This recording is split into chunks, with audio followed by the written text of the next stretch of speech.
The moment I opened my eyes, I was already in the story. My brother was accusing me of deliberately pushing him down the stairs. My father's face was a mask of fury. How could I have a son as venomous as you? My mother cradled my brother, her eyes, when they met mine, filled with nothing but disappointment and blame. If anything happens to your brother, you can pack your bags and go back to that hellhole you came from. I just calmly rolled my neck, then grabbed my so-called brother by the face and slammed his head into the floor. There, I said, now you probably can't feel the pain from the fall, right? Before I was in the book, I was scrolling through some trashy novel on a reading app. It was one of those miserable switched-at-birth stories. The main character was a total doormat, constantly misunderstood, always framed, despised by the very parents who should have loved him.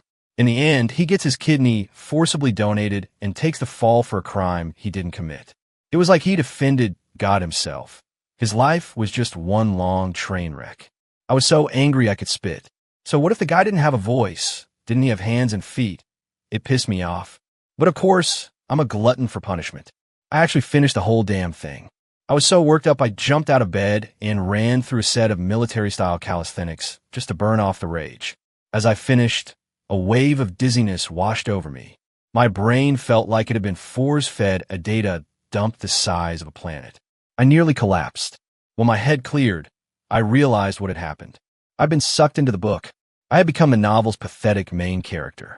A robotic voice echoed in my mind. You had so much to say. You think you're so tough. Fine. You get to change his fate. I mentally knocked on the inside of my skull. Cool. So, can I kill his entire family? The voice returned. Negative. This novel is not a lawless land. All characters must adhere to the rule of law. Whatever I thought. A trashy soap opera with a legal system. Lame. I sifted through the new memories, the plot of the book, now my own history. The tragic life of the main character, Ethan Hayes, was so relentlessly bleak it could have been its own Dostoevsky novel. He was swapped at birth by the family driver, who wanted his own son to live a life of pampered luxury. So while the driver's son grew up as a privileged heir, Ethan was sold off to a family in the desolate backcountry of rural Montana. His days were spent herding sheep and mending fences. At night, he'd study by the light of the moon. If his adoptive parents caught him, they'd string him up and beat him. Somehow, he managed to finish high school. That's when the Hayes family discovered the switch and brought him back. He thought he was finally returning to a better life. He was wrong. It was just a different kind of misery. When the wealthy Hayeses saw the rough, weathered kid from Montana standing before them, their faces fell. Disappointment was written all over them. They showed him none of the warmth a family should. All their affection was reserved for their adoptive son, the one who carried himself with the polished grace of the elite. Their biological son meant nothing to them. This emboldened the fake heir, Caleb, to escalate his torment. Time and time again, he framed Ethan, slandering him with a sick sort of pleasure. And Mr. and Mrs. Hayes believed every lie Caleb told them. Ethan, desperate to escape his situation, pushed himself to be better, to be more accomplished, hoping his parents would finally see him. But they remained indifferent. Finally, Ethan lost all hope in the world. He tried to kill himself again and again. He was the king of losers. Couldn't even succeed at suicide after so many attempts. I cursed under my breath. What a coward. If you're going to go that far, at least take the bastard Caleb with you. A life for a life. Wipe out the whole family line. I got up out of the bathtub and tossed the razor blade in the trash. Just then, the door was thrown open. I stepped out of the bathroom and came face to face with a handsome, pale kid. I instantly recognized the venomous face from my new memories. Caleb Vance, the cuckoo in the nest. He sauntered over with an arrogant smirk. He shoved a crumpled $20 bill into my hand, as if bestowing a great charity. Hey, bro. Mom and Dad said it's the same deal as always for the exams. You write my name on your paper. This is your, service fee. The original Ethan, despite his lack of a formal, high-end education, was naturally brilliant. Since returning to the Hayes family, he'd studied relentlessly to gain his parents' attention, and his grades were excellent. Caleb, on the other hand, had been given every top-tier educational advantage, but had zero interest in academics. His grades were a joke compared to Ethan's. The first time Ethan had placed in the top 10 of his class, he brought the report card to his parents, hoping they'd be proud that they'd finally look at him. Instead, Caleb threw a dramatic fit and staged the runaway attempt. He wailed that his grades were so poor, he wasn't worthy of being a Hayes anymore. He'd had years of the best education, yet he couldn't even compete with Ethan, who'd just arrived. It was a disgrace to the family name. His parents panicked, stopping Caleb at the door. Then they turned on Ethan, publicly accusing him of flaunting his grades just to humiliate Caleb. They said he was malicious. From that day on, they ordered Ethan to swap names on every exam. It was, they claimed, to protect the family's public image, to craft the perfect persona of a flawless high society family. The weak, spineless Ethan had no choice but to accept his reality and obey. I snapped back from the memory. A cold smirk played on my lips as I unfolded the $20 bill. It was torn and faded. I had no idea where he'd found a bill so pathetic a homeless person would probably tear it down. There was a disgusting, unidentifiable stain on it. Caleb's smile widened. Sorry, bro. It's all the cash I have on me. I usually just use my card, you know? This was the only bill I had left, so I figured I'd give it to you. The smug look on his face hadn't even faded when he heard a rip. The bill was in 2 pieces in my hands. Yo, what the? Before he could finish, I crumpled the pieces into a ball and shoved it straight into his mouth. I grabbed the back of his neck, forcing his head back as he gagged. $20 to buy a top 10 grade? Buddy, your lowball offer is so loud the coyotes back in Montana could hear it. Caleb's face turned beet red as he choked on the paper. He coughed violently, trying to spit it out, but I held my hand firmly over his mouth. I let go. I watched with cold satisfaction as he dropped to his knees, dry heaving, trying to cough up the wad of paper. He had never expected me to fight back. His eyes, full of venom, locked onto mine. You dare. Cough. My lips curled into a grin. I felt a surge of pure pleasure. All the rage from reading that stupid novel was finally being released.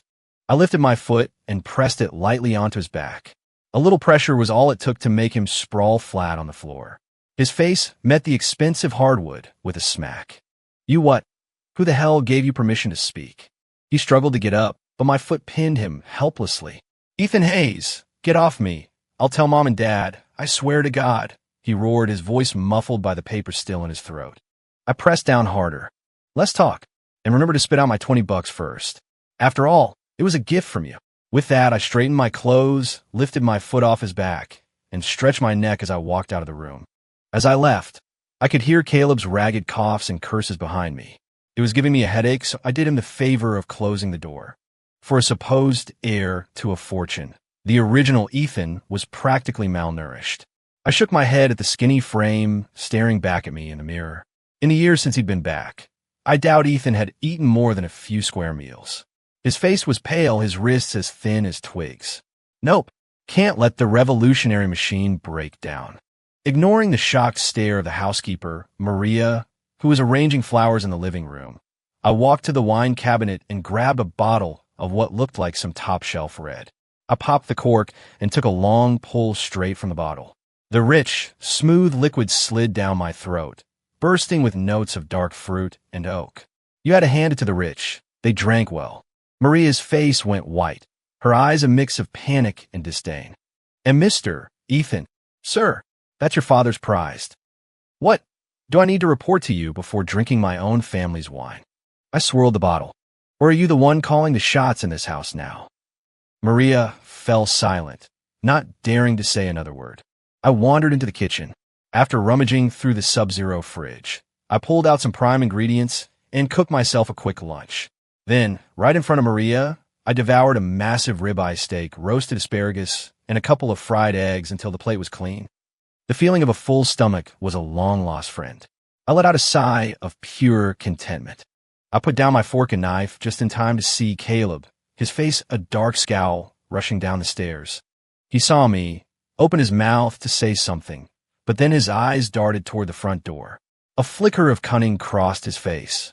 Right in front of me, he threw himself backward onto the landing.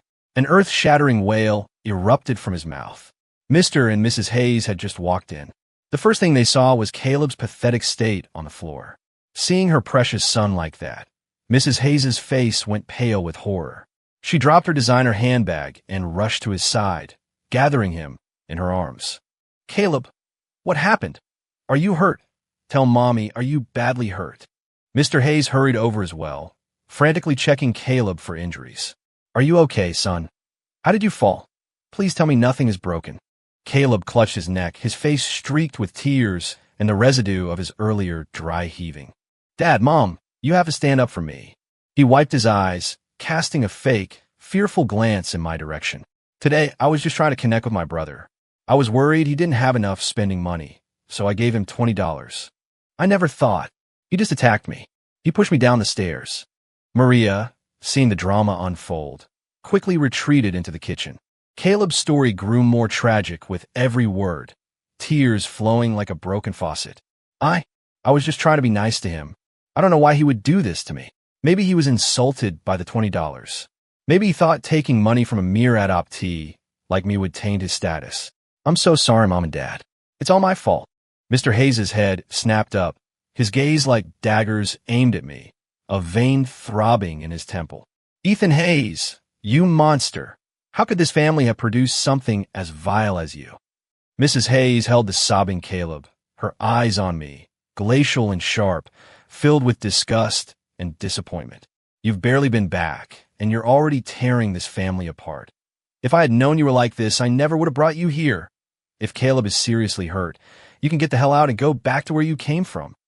I stood at the edge of the dining room. I slowly, deliberately wiped my mouth with a napkin, and I calmly watched the circus. The robotic voice in my head chimed in, dripping with schadenfreude. See, the power of the plot is absolute. I scoffed internally. Then I spoke, my voice even and calm. He said some disgusting things, so I hit him. I lost my temper, but I didn't push him down the stairs. He's lying. I'll own what I did, but don't you dare try to pin his bullshit on me. Ethan, my father looked like he was about to have an aneurysm. You still dare to argue. Mr. Hayes's roar echoed through the cavernous living room, seeming to make the crystal chandelier tremble. Mrs. Hayes's gaze grew even colder, as if she were looking at a hopeless stranger. In her arms, Caleb's sobs intensified, his shoulders shaking with Oscar-worthy skill. Caleb reached out and grabbed both of his parents' hands. Mom, Dad, please don't be angry. I'm sure my brother didn't mean it. And look, I'm fine. Besides, he must have held back. At least I didn't die from the fall. I'm still alive. He wiped away another tear as he spoke. Ignoring my father's fury and my mother's icy glare, I walked directly toward Caleb, who was still trembling on the floor. My steps were steady. My face even held a trace of an amused smile. This bizarre calm momentarily stunned my parents. Even Caleb's crying hitched for a second. WH, what are you doing? A flash of panic crossed Caleb's eyes, and he instinctively shrank back, clinging tighter to Mrs. Hayes. Mr. Hayes snapped out of it, stepping between us and shouting, Stop right there. Are you going to assault him right in front of us? I stopped and tilted my head, looking at Caleb with a flat, emotionless tone. Assault? Dad, that's a strong word. I just want to confirm how badly my dear brother was hurt in his fall. I put special emphasis on the words. After all, tumbling down a flight of stairs is no small thing. Best case, some bruises and scrapes. Worst case, broken bones, a concussion. Even paralysis isn't out of the question.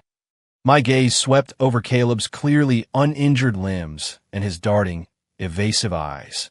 If anything happens to Caleb, I'll skin you alive. Mrs. Hayes shrieked, clutching him tighter. Mom, I'm okay. It's just my arm and leg really hurt, and my head feels a little dizzy. Caleb immediately began to moan weakly, his performance flawless. I laughed. The sound was jarring in the tense atmosphere. Dizzy, arms and legs hurt. We should definitely get that checked out. With a calm roll of my neck, I lunged forward. I grabbed my so-called brother by the face and slammed his head into the ground. I moved so fast no one had time to react. The back of his head connected solidly, brutally, with a polished, unyielding marble floor of the foyer. Thwack! It was a sickeningly dull sound that hurt just to hear. Caleb didn't even have time to scream before he passed out cold. There, I said. Now you probably can't feel the pain, right? The world seemed to hit the pause button. Mr. and Mrs. Hayes stood frozen, their hands outstretched in midair, staring in utter disbelief. Mrs. Hayes recovered first, scrambling to Caleb's side. Caleb, what's wrong? Don't scare Mommy. Mr. Hayes, his eyes bloodshot with rage, lunged at me, his hand raised to strike. Thank God I'd eaten a big lunch. I easily sidestepped his swing. His slap met empty air, and the force of it sent him stumbling. He pointed a trembling finger at me, shaking with such fury that his voice cracked. You've lost your mind. You animal. How could you? How could you be so vicious? Mrs. Hayes cradled the unconscious Caleb, her sobs tearing through the room. Call the police. Call 911. Have this murderer arrested. Between cries, she frantically checked Caleb for a pulse. A small smile touched my lips. Mom, Dad, if you don't get your precious adopted son to a hospital soon, he might not die, but he could end up with brain damage. My words snapped my father out of his rage. Seeing the small trickle of blood seeping from the back of Caleb's head in his completely limp state, Mr. Hayes's face went white as a sheet. He forgot all about punishing me, shouting frantically, Arthur, get the car ready now, we're going to the hospital. The driver, Arthur, rushed in and froze at the scene, terrified. He and my father clumsily lifted Caleb and hurried toward the door. Mrs. Hayes followed, wailing, stopping only to shoot me a look so full of venom it could have killed. Thanks to prompt medical attention, Caleb's life wasn't in danger. However, there was a small patch on the back of his head where hair might never grow again. For someone like Caleb, who was obsessed with his appearance and had always cultivated the image of a perfect, handsome young aristocrat, this tiny bald spot was a fate worse than death. The Hayes family valued their reputation above all else. They didn't dare let the true story get out. The official version was that Caleb had accidentally fallen down the stairs. But Caleb wasn't about to let it go. On my first day back at school, I was cornered in the bathroom by a group of his wannabe thugs. The leader, a guy with bleach blonde hair, pointed a cigarette-wielding finger at my face. The hell is wrong with you? Didn't I warn you? I told you not to mess with Caleb. What are you, stupid? You think I'm a joke? With that, he threw a punch straight at my head. I sidestepped, and his punch met air. He'd put so much force into it that he stumbled forward into a stall. I grabbed his shoulder, spun him around, and kicked the back of his knee. Caught off guard, and with his knee buckling, he was pulled off balance. He fell with a thud, kneeling right in front of the toilet bowl. His head narrowly missed cracking against the porcelain. It was a pathetic sight. I grabbed him by the neck and shoved his face toward the water. You said I wasn't paying attention to you. Well, I'm all eyes now. Happy. The acrid smell of disinfectant, mixed with something far worse, filled his nostrils. He struggled wildly, his hands flailing. Gagging, terrified noises sputtered from his throat. His little cronies just stood there, dumbfounded. They had probably never imagined that the quiet, meek Ethan Hayes, their usual punching bag, could be this vicious. He was supposed to be the kid you could push around without any consequences. It was like he was a completely different person. Shit, let go of Spike, one of them finally yelled, rushing forward to grab me from behind. I didn't even turn around. I shot my heel back, a sharp, precise kick that connected squarely with his shin. The kid screamed, clutching his leg as he collapsed, whimpering in pain. That move froze the others. They exchanged nervous glances, none of them daring to make a move. I applied more pressure, and Spike's face was nearly submerged in the toilet water. He was scared out of his mind, his pleas for mercy muffled and garbled. MMPH. Let go. My bad. Ethan. Man, I'm sorry. I let go, and kicked him for good measure. Spike sprawled over the toilet, too scared to move. I reached into his pants pocket, pulled out his pack of cigarettes and a lighter, and lit one up for myself. I took a drag and gave his remaining goons the side eye. None of them made a peep. I blew out a smoke ring, which swirled lazily in the dim bathroom light. Damn, smoking parliaments in high school. What are you going to be smoking when you graduate? Cuban cigars. I weighed the pack in my hand and slipped it into my own pocket. I glanced at Spike, who was still dry heaving, and his terrified friends. I'm confiscating these. You're students. You should be studying, not smoking. I pointed at each of them with my cigarette. They all instinctively took a step back, avoiding my gaze. Get lost, I said, waving my hand like I was shooing away flies. They looked like they'd just been granted a presidential pardon. They scrambled to pull up Spike and the guy still clutching his leg, then practically fled the bathroom without a single look back. What the hell was that? One of them muttered as they escaped. I stubbed out the cigarette in the sink, straightened my uniform from the scuffle, and walked calmly out of the bathroom. 6. Caleb's injury wasn't severe, but the bandage wrapped around his head made him stand out. When I got back to class, I saw him at his desk, surrounded by a crowd of students, all chatting about something. The moment I walked in, the conversation died. All eyes turned to me. Ethan Hayes. A cold female voice cut through the silence. I looked over and met a pair of icy eyes. My body reacted with a phantom pang of pain, a leftover from the original Ethan. It was Sophia Lancaster, my fiancée, in name at least.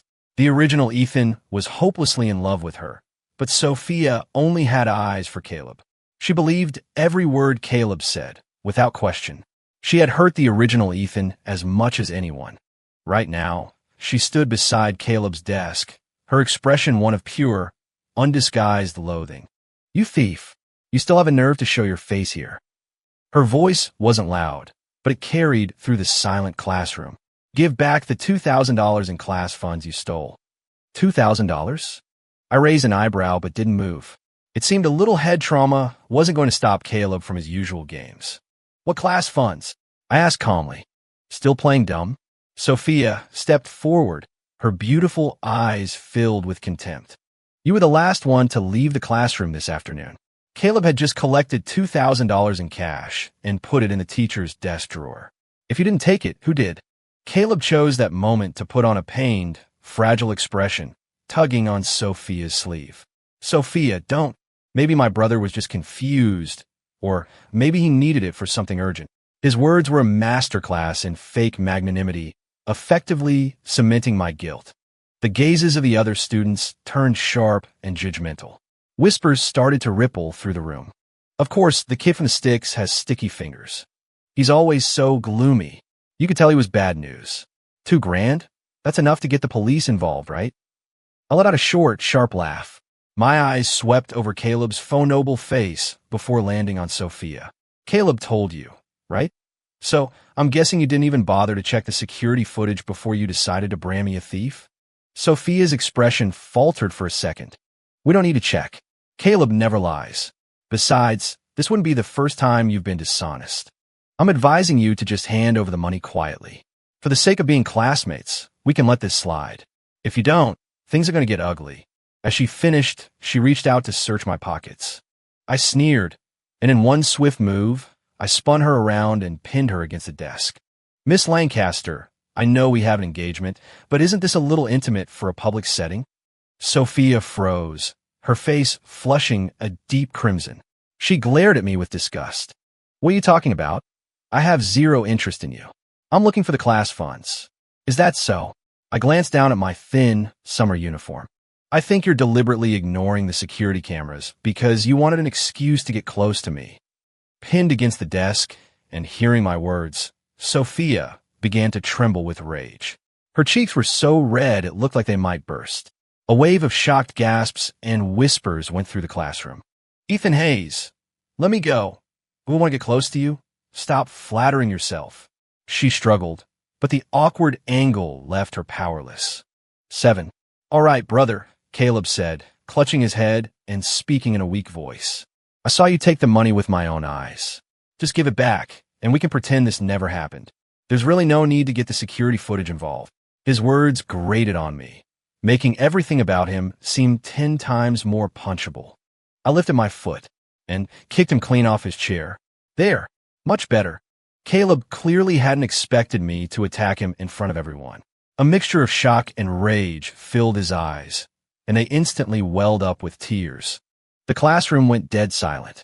Everyone stared, mouths agape, in total disbelief. Sophia stopped struggling, her jaw hanging open in astonishment. "Ethan, are you insane?" she finally shrieked. "You not only steal, but now you're assaulting people." I released her and calmly stood up, brushing non-existent dust from my uniform. "Assaulting him? I'm teaching him a lesson." I looked down at Caleb, who was on the floor, clutching his stomach and grimacing. My eyes were ice. There are consequences for framing people without evidence. "Evidence? I am the evidence." Caleb gasped, his face pale, but his eyes burning with even more hatred. I saw myself. "You saw what?" I took a step closer, looming over him. Did you see me open the drawer? Or did you see me take the money out of it? What time was it? What was I wearing? Did I use my left hand or my right? I fired off the questions, my voice fast and clear. Caleb was stunned into silence. His eyes darted around. He obviously hadn't thought through the details of his lie. I just came back to get something, and I saw you acting all shady by the desk. Then the drawer was open, and the money was gone. Who else could it have been? Oh, you came back to get something? I seized on the detail. What did you come back for? When was this? Did anyone else see you?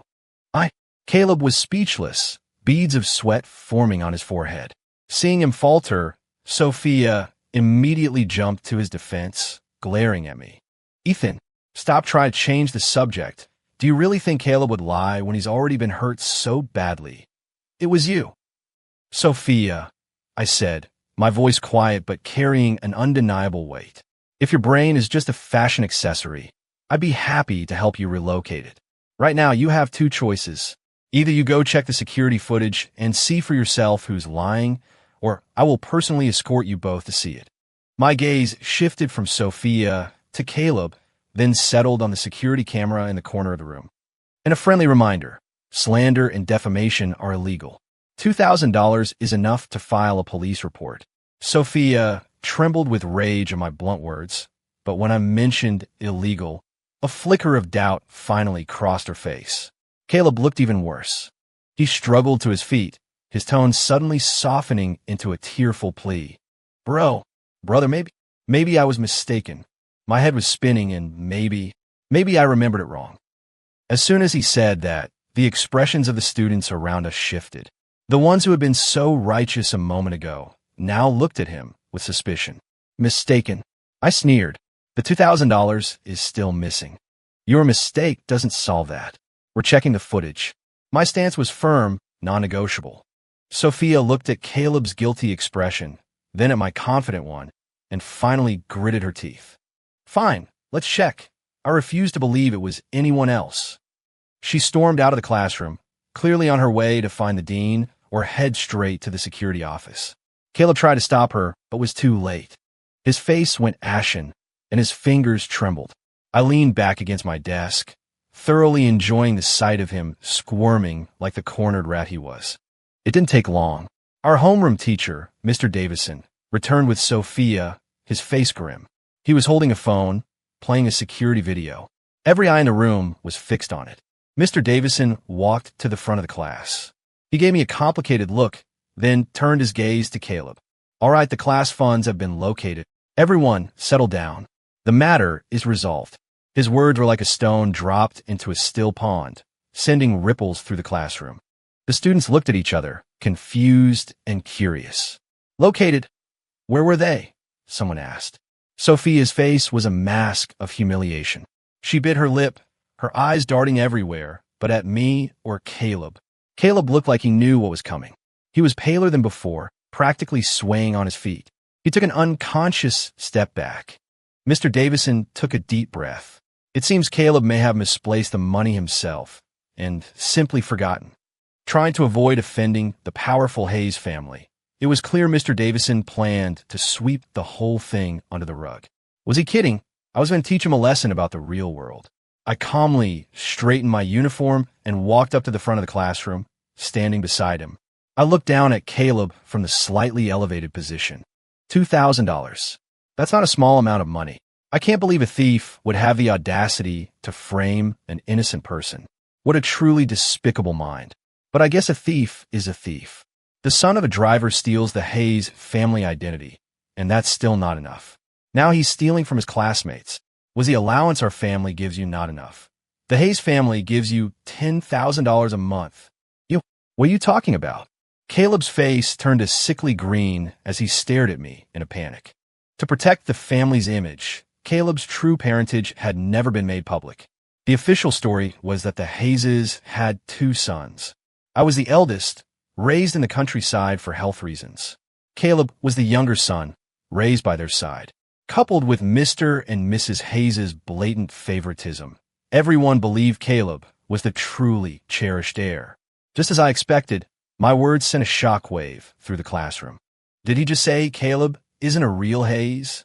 Caleb is the driver's son. So Ethan is the real heir. What the?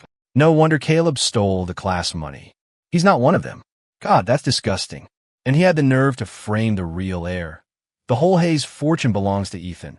Why would he care about $2,000? The whispers grew into a tidal wave. Dozens of eyes darted between me and Caleb, filled with shock, suspicion, and the dawning contempt of people realizing they've been duped. Caleb's face flushed red, then drained to a ghostly white. He scrambled for a defense, his voice high and shrill with panic.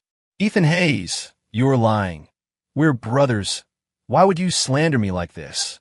Oh, I'm slandering you. Then tell me, why did you frame me for taking the money? Caleb looked like he'd been strangled.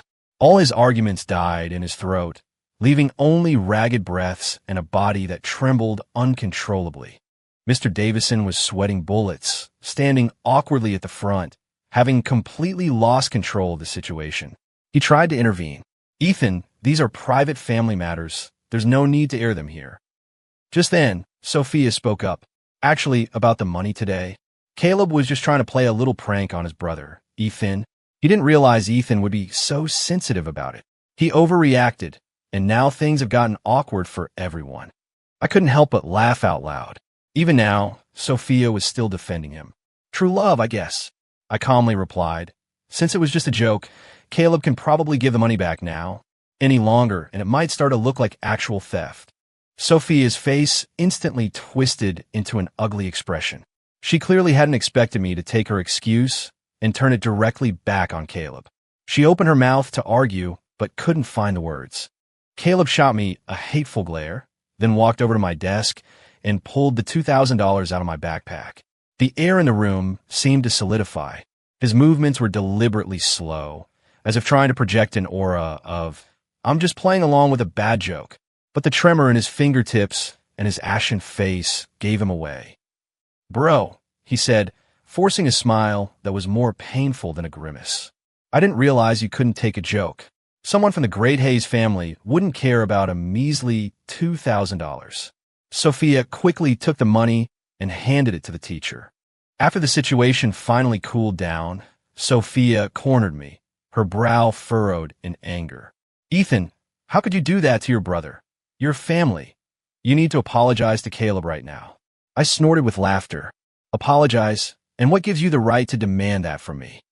I leaned in close, lowering my voice to a whisper by her ear.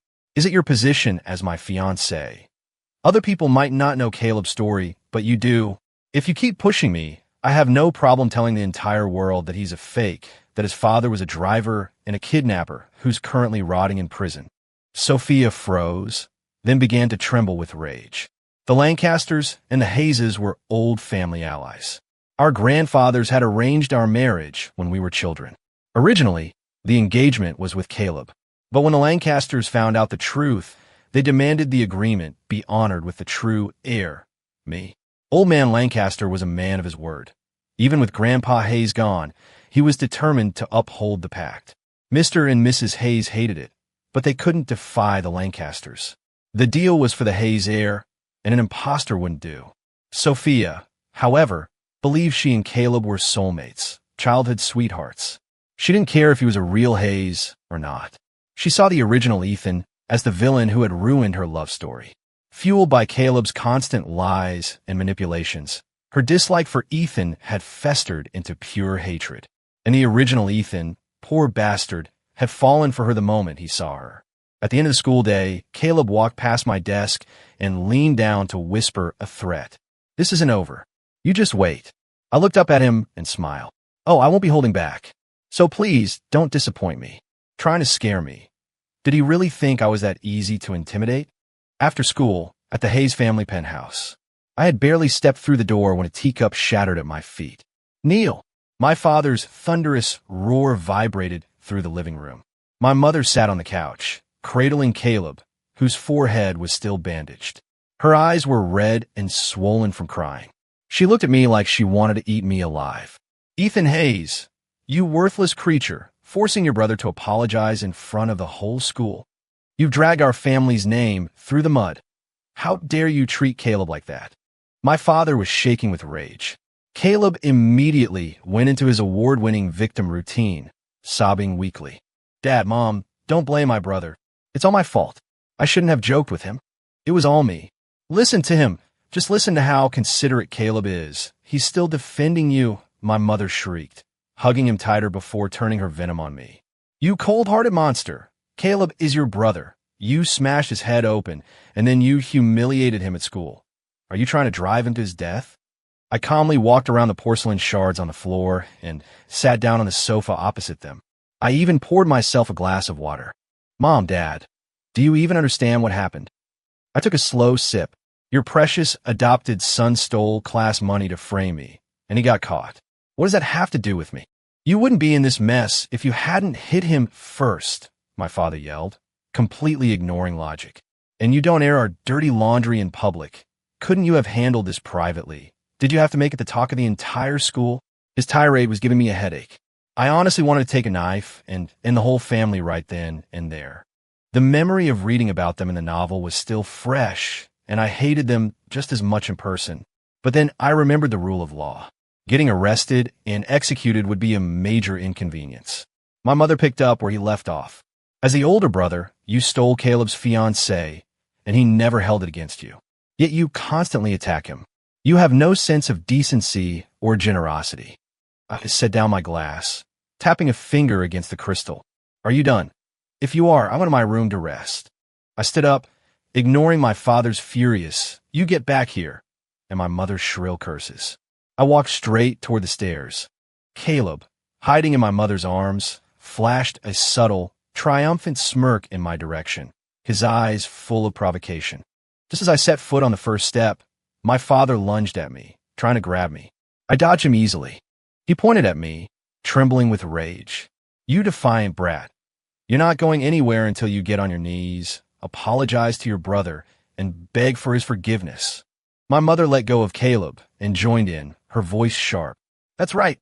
Kneel. Apologize to Caleb." Caleb offered a weak, token protest. "Dad, Mom, it's okay. Really, I'm fine." I glanced at my father's vein-popped hand, then met his furious gaze, and suddenly I smiled. "Dad, I wouldn't mind sharing the story of Caleb's little theft with the world, and the fact that he's adopted. Imagine it. Caleb, the perfect, accomplished young heir, becomes a laughingstock. So, are you sure you want to keep talking to me like that?" My voice wasn't loud, but it cut through the suddenly silent room. My father's face turned an ugly shade of purple. Keeping up appearances was everything to them. Are you threatening us?" he hissed, his voice low with disbelief and rage. "You can see it that way. If you insist on twisting the facts, I don't mind playing along." Ignoring their stunned, horrified expressions, I turned and went upstairs. The moment I closed my bedroom door, the world was finally quiet. The next few days were peaceful. My parents left me alone, and Caleb was noticeably subdued, even going out of his way to avoid me in the hallways. Then came the midterm exams. Thanks to the original Ethan's brain, they were a breeze. Afterward, I was confident I'd be in the top 3. But when the results were posted, I couldn't find my name in the top 10. Third place. Caleb Hayes confused. I scanned the list again from top to bottom. Finally, I found my name way down the list. 489th place. Wow, Caleb is a genius. He got 3rd place. He's the perfect heir. He's got the looks, the brains, and I hear he's a talented artist too. Compared to him, his older brother Ethan is such a loser. Bad grades and a terrible personality. They were both raised by the Hayes family. How did one turn out so great and the other so pathetic? Caleb stood nearby, soaking in the compliments from his circle of classmates. He wore a humble smile, but his eyes kept flicking toward me, full of defiance. He even mouthed a silent message. "See, it doesn't matter if you cooperate. I get what I want, one way or another." I smiled and walked toward him. "Hey, little brother, congrats on 3rd place. That's amazing." My voice wasn't loud, but it cut through the fawning and silenced the crowd. Caleb's smile widened. "Thanks, bro. Too bad you didn't do so well again. But don't worry, you'll get it next time." My own smile deepened. I clapped him on the shoulder, a little harder than necessary. "Yeah, next time. But hey, there were a few questions I was hoping you could help me with. Could you walk me through them?" Caleb's smile turned condescending. a look of smug superiority. Of course, bro. Anything for you. We can go over them at home tonight. He looked so pleased with himself, his eyes practically screaming. Is that all you've got? You can't touch me. Why wait until tonight? I said, grabbing his arm as he tried to turn away. Let's do it now. Everyone's here. It'll be a great chance for us all to learn from the third-place genius. The other students, intrigued, chimed in. Yeah, Caleb, show us. Lesson on your secrets. Caleb's expression faltered, but with everyone watching, he had to play along. Sure. Which problem? I pulled the exam paper from my bag and opened it to the final, extra credit math problem. It was notoriously difficult. Only a handful of students in the entire school had solved it. Oh, that one. I mean, I solved it, but it's pretty complicated to explain. I can write up a proper solution for you all later. Right? But could you just give me the basic approach? I like to try solving it myself now. Caleb's smile froze on his face. He had no clue how to solve it. He hadn't even attempted it. Well, this one is complex. It involved a lot of different concepts that you need to build up to. He stammered, his eyes darting around as he tried to stall. Beads of sweat began to form on his forehead. He opened his mouth, but no sound came out. The curious looks from the other students slowly morphed into suspicion. You have no idea how to do this, do you? I said with a smile, my voice just loud enough for those nearby to hear. The hallway went quiet. All eyes were on Caleb. Because if you can't solve it, then I'm starting to have some serious doubts about how you got third place. Caleb's voice was tight with panic. It's the final question. It's supposed to be hard. I just need a minute to remember my process. He even managed a weak smile for the crowd. Then he leaned in close to me, his voice a venomous whisper. Ethan Hayes, you think this will embarrass me? You're wrong. Your grades will always be my grades. I will always be the perfect Hayes heir, and you will always be the trash that crawled here from the countryside. A loser forever.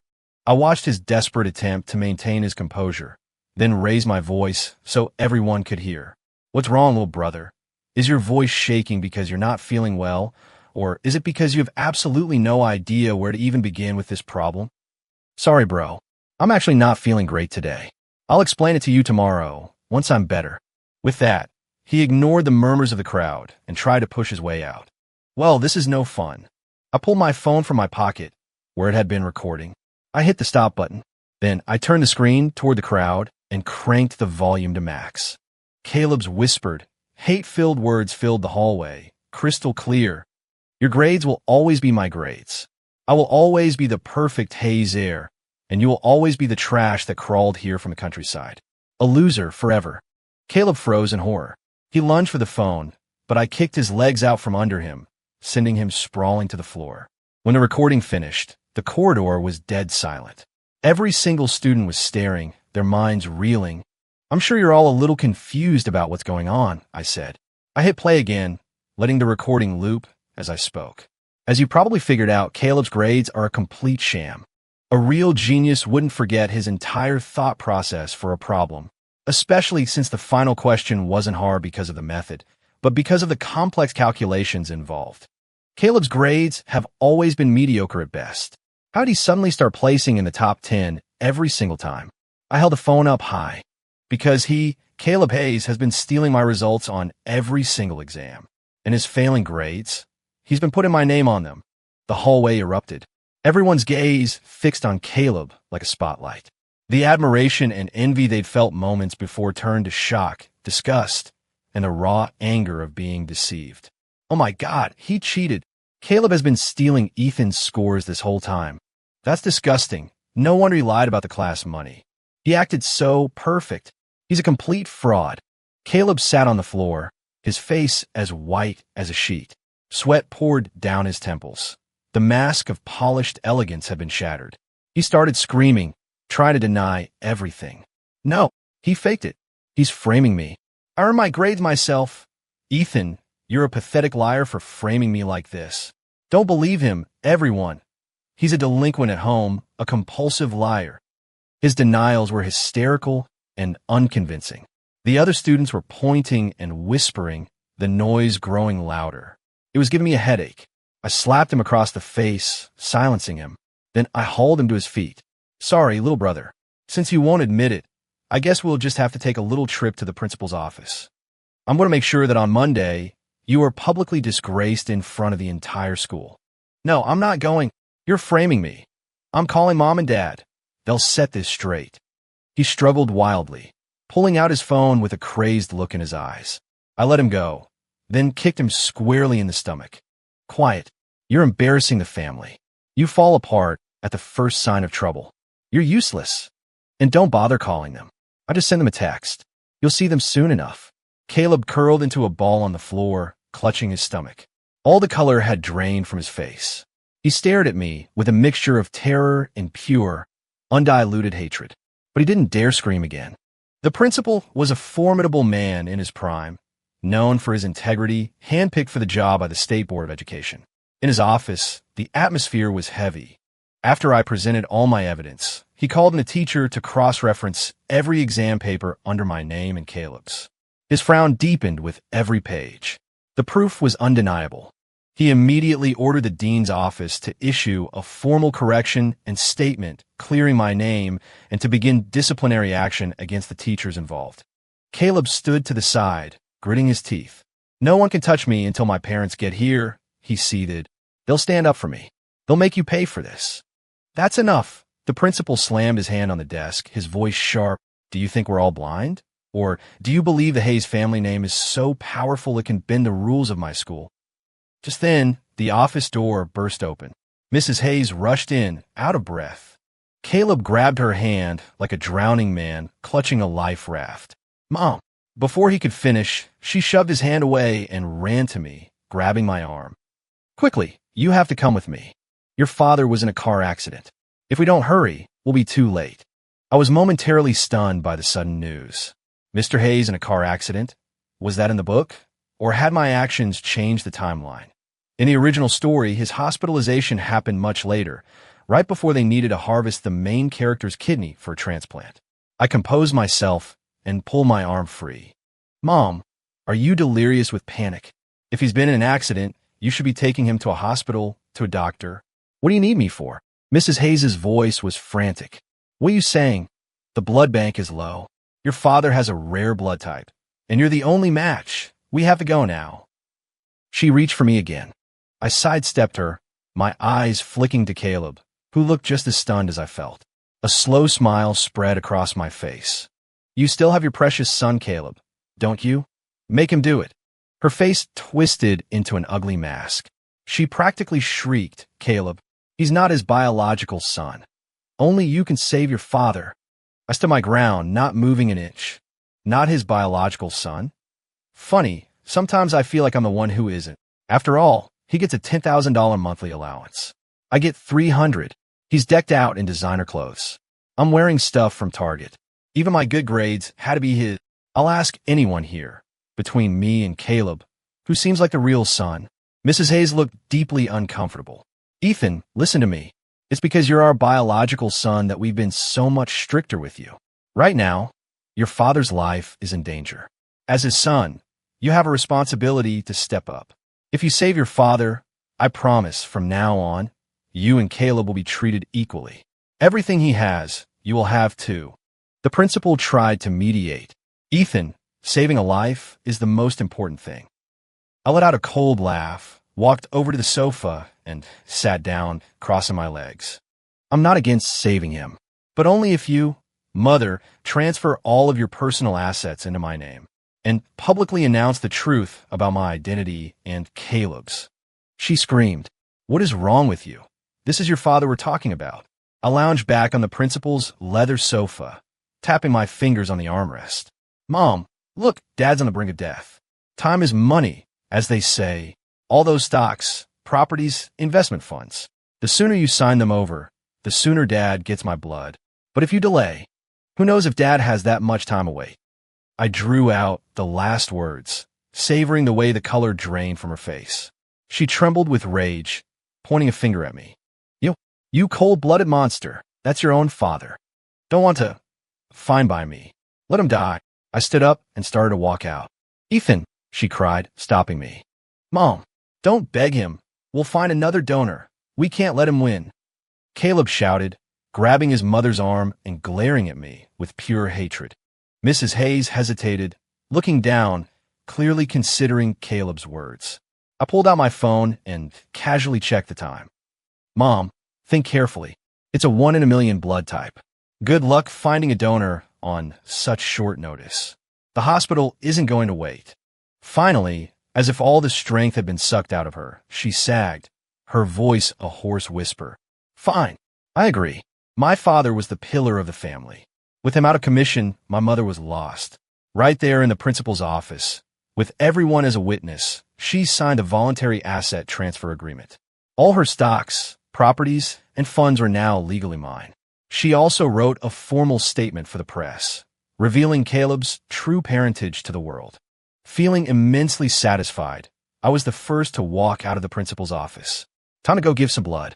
The moment Caleb's true story was released, it caused a media firestorm. Everyone now knew. Caleb Hayes was the son of a driver. His biological father had swapped us at birth, allowing him to steal the life that was meant for me. The stories of him stealing class funds and faking his grades also came to light. The perfect, polished, high society image he had so carefully constructed came crashing down. His reputation was destroyed. Everywhere he went, people pointed and whispered. Sophia Lancaster still stood by his side, but her eyes now held a new, complicated emotion. He became a recluse, too ashamed to even leave the house. After my blood transfusion, my father's life was saved, though he remained in a coma. Mrs. Hayes was consumed with caring for him and had no energy to deal with Caleb's scandal. In just 1 week, Caleb became a ghost of his former self. His face was gaunt and pale, with dark circles under his eyes. The old swagger was completely gone. Sophia, heartbroken over his decline, finally came to confront me. She cornered me in a secluded area behind the school library, her eyes red-rimmed. Ethan, I know you've been through a lot, but Caleb is terrified. Your return made him scared. He was afraid your parents would abandon him for you. That's why he did all those terrible things. Look at what you've done to him. He's a wreck. He can't even go outside. He's falling apart. I want you to publicly forgive him. If you do, I'll marry you as soon as I'm of age. If you don't, slap. Before she could finish her threat, my hand cracked across her face. The force of the blow snapped her head to the side, a bright red handprint blooming on her pale cheek. All you do is talk and talk. It's annoying. Who the hell do you think you are, trying to threaten me? She clutched her cheek, her eyes wide with disbelief. Tears welled up, but she stubbornly refused to let them fall. Ethan Hayes, you hit me. Get lost. Ethan Hayes, you're a bastard. With that, she covered her face and ran away, sobbing. I watched her go, my own face a blank mask, before turning and walking away. The next few days proceeded exactly as I had planned. On the day I finished liquidating all my newly acquired assets, I got a call from the hospital. Mr. Hayes was awake. When he learned what had happened, he flew into a rage. He summoned me to his bedside and demanded that I kneel and apologize to Caleb. He also insisted that I make a public statement forgiving him. Caleb sat by the bed, looking like a wronged damsel, his eyes red as he glared at me. He looked like he wanted to tear me apart with his bare hands. I smiled and gently tucked my father's blanket in. Dad, you have the energy to meddle in this, but you'd be better off focusing on your recovery. After all, you need to get better so you can get a job when you're discharged. You wouldn't want to be a burden on Mom, would you? My father stared at me, confused. What are you talking about? Oh, you don't know? I said cheerfully. It's nothing, really. Mom just transferred all of her personal assets to me. My father's breathing became ragged. The numbers on his heart monitor started to jump. His eyes widened, fixed on me. His lips trembled as he tried to speak, but shock and weakness stole his voice. What? What did you say? He finally managed to croak, his chest heaving violently. My mother rushed to his side, patting his back in alarm. Richard, what's wrong? I didn't have that much anyway. What does it matter if I gave it all to Ethan? You fool! You foolish woman! You've ruined us. You've destroyed the company. My father was shaking, seized by a violent coughing fit. I watched the two of them argue, with Caleb standing by helplessly, and nodded in satisfaction. According to the novel, Hayes Enterprises was already on the verge of collapse. My father had been secretly transferring all the company's valuable assets to shell corporations registered under my mother's name. Even she didn't know the full extent of it. The public-facing Hayes Enterprises was a hollowed-out shell, ready to implode at any moment. In the original plot, after the main character donated his kidney, my father pretended to finally accept him. He then handed over control of the failing Hayes Enterprises to him. The main character became the scapegoat, hounded by creditors until he took his own life. Meanwhile, the three of them, Mr. Hayes, Mrs. Hayes, and Caleb, would have escaped with a real fortune, living happily ever after. Sophia would have gotten her wish and married Caleb. A true fairy tale ending. And no one would have cared about the dead main character. If I hadn't read the book, I would have walked right into the same trap. I smiled. Dad, how could the company be destroyed? I'm a very capable person. You should feel secure leaving it in my hands. My words nearly sent him into cardiac arrest. The monitor let out a high-pitched, piercing alarm. Nurses and doctors rushed into the room to stabilize him. My mother, pale with terror, cried out, "Richard! Richard, hang on!" Caleb just stood there, staring at me with a look of venom and a new, creeping fear. After a few minutes of frantic work, my father's condition stabilized. But the doctor gave a stern warning. He needed absolute rest, with no more emotional distress. I stood outside the hospital room, watching the chaos through the glass, and felt nothing. Just then, my phone vibrated. It was my lawyer. His voice was cautious, but tinged with excitement. Everything was done. After I left the hospital that day, I filed the paperwork to withdraw from school. I packed a bag and left the city without a word to anyone. All the assets my mother had transferred to me were sold off. Even the Park Avenue penthouse they lived in no longer belonged to them. The ticking time bomb at the heart of Hayes Enterprises was detonated ahead of schedule. The three of them were left with nothing, virtually overnight. They couldn't even afford the hospital bills. In a final act of pity, the Lancaster family stepped in, paying for my father's discharge out of respect for their old friendship. Mr. and Mrs. Hayes tried to get back on their feet. They went to see Old Man Lancaster for a loan. He had them thrown out, tossing a check for $10,000 at them as a final severance. He also sent Sophia to a boarding school in Switzerland, permanently severing her ties to Caleb. The Hayes family ended up in a tiny, cramped apartment, less than 500 square feet. My mother, who had never done a day of manual labor in her life, was forced to become a housewife, enduring my father's daily drunken rages. Caleb was expelled from school. With a permanent mark on his record for academic fraud, no other school would accept him. He was forced into the workforce early, struggling alongside my father to find menial jobs. But none of that had anything to do with me anymore. I wasn't Ethan Hayes now. I was myself again, and I was going to live the life I wanted. A life of total freedom. One day, I was on a yacht off the coast of Miami, partying with a group of beautiful models. Just as things were getting interesting, the long-forgotten mechanical voice echoed in my head. Damn, you actually pulled it off. You're really living the high life. Fine, I'm sending you back to your original world. Let the real Ethan Hayes enjoy this for a change. Panic surged through me. Wait, no, just a little longer. I literally just took my pants off. But before I could finish, the world started to spin.